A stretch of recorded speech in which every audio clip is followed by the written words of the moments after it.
Hey boys and girls, just wanted to let you know that I have been sitting in my room for the last 30 minutes trying to get up enough courage to video record myself reading to you. All of this makes me really nervous because it's something I've never had to do before, but I hope you enjoy it anyway. So we're going to start a new chapter book today, and we're going to read The Twits, and it is by Roald Dahl. If you remember, before we left school in March, your substitute finished the book called The Magic Finger, also by Roald Dahl. So we're going to read just the first couple of chapters today, and we'll pick up where we leave off tomorrow. If you want this to be kind of like it is at school, if you want to grab a snack, feel free to do that and sit back and enjoy the story. All right, so we're going to start off and we're going to meet Mr. Twit first. All right, chapter 1, Hairy Faces.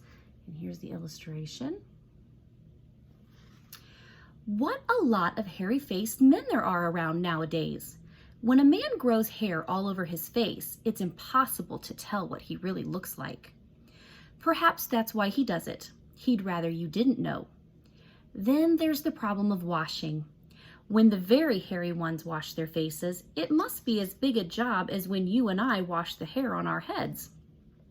So what I want to know is this. How often do all these hairy-faced men wash their faces? Is it only once a week like us on Sunday nights? Or do they shampoo it? Do they use a hair dryer? Do they rub hair tonic in it to stop their faces from growing bald? Do they go to a barber to have their hairy faces cut and trimmed, or do they do it themselves in front of the bathroom mirror with nail scissors? I don't know, but next time you see a man with a hairy face, which will probably be as soon as you step out onto the street, maybe you will look at him more closely and start wondering about some of these things. All right, now we're going to read about Mr. Twit, and here is what Mr. Twit looks like. Notice he has lots of hair on his face. Mr. Twit was one of these very hairy-faced men. The whole of his face, except for his forehead, his eyes, and his nose, was covered with thick hair. The stuff even sprouted in revolting tufts out of his nostrils and ear holes. Mr. Twit felt that this hairiness made him look terrifically wise and grand.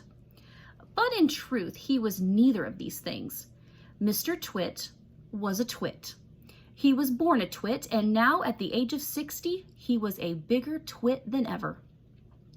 The hair on Mr. Twit's face didn't grow smooth and matted as it does on most hairy-faced men. It grew in spikes that stuck out straight like the bristles of a hairbrush. And how often did Mr. Twit wash this bristly, nail-brushy face of his? The answer is never, not even on Sundays. He hadn't washed it for years. Now, as you know, an ordinary unhairy face like yours or mine simply gets a bit smudgy if it's not washed often enough, and there's nothing really awful about that. But a hairy face is a different matter. Things cling to the hairs, especially food. Things like gravy go right in among the hairs and stay there. You and I could wipe our smooth faces with a washcloth and we quickly look more or less all right again, but the hairy man cannot do that. We can also, if we're careful, eat our meals without spreading food all over our faces.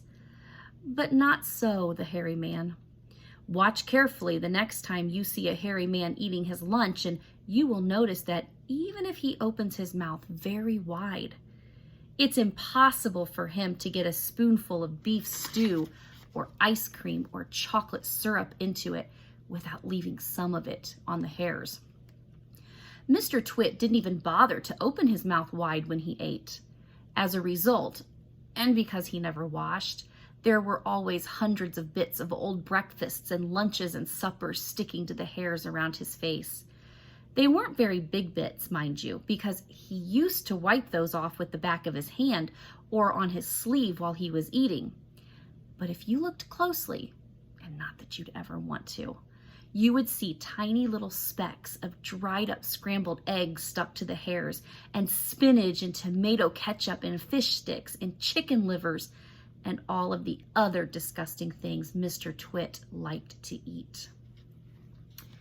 Here we see the illustration down here. Mr. Twit eating and getting food all in his beard. And we see another illustration here. If you looked closer still, but hold your noses, ladies and gentlemen, if you peered deep into the mustachy bristle sticking out over his upper lip, you would probably see much larger objects that had escaped the wipe of his hand, things that had been there for months and months, like a piece of maggoty green cheese or a moldy old cornflake or even the slimy tail of a sardine. Because of all of this, Mr. Twit never went really hungry. By sticking out his tongue and curling it sideways to explore the hairy jungle around his mouth, he was always able to find a tasty morsel here and there to nibble on. What I'm trying to tell you is that Mr. Twit was a foul and smelly old man. He was also an extremely horrid old man, as you will soon find out in a moment. We're going to stop there today. Tomorrow, if you join me again for our read aloud time, we're going to read about Mrs. Twit. I hope everyone is doing great. See you tomorrow. Bye.